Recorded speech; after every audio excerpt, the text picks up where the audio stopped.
വിവാഹിതരാകാൻ പോകുന്ന പെൺകുട്ടികളും അതുപോലെ തന്നെ വിവാഹം കഴിഞ്ഞ ഭാര്യമാർക്കുമുള്ള ഉപദേശങ്ങളിൽ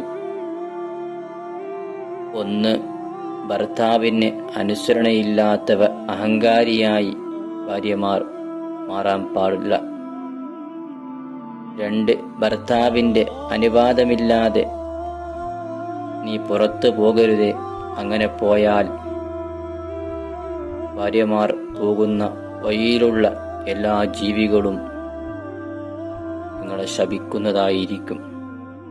3, ഭർത്താവ് വീട്ടിലേക്ക് കടന്നു വരുമ്പോഴോ അല്ലെങ്കിൽ എവിടെയെങ്കിലും പുറപ്പെടുമ്പോഴോ മുഖം കറുപ്പിക്കാൻ പാടുള്ളതല്ല. 4, ഭർത്താവിൻ്റെ മുഖത്ത് നോക്കിയിട്ട് നിങ്ങളിൽ നിന്ന് ഇതുവരെ ഒരു നന്മയും ഉണ്ടായിട്ടില്ല എന്ന്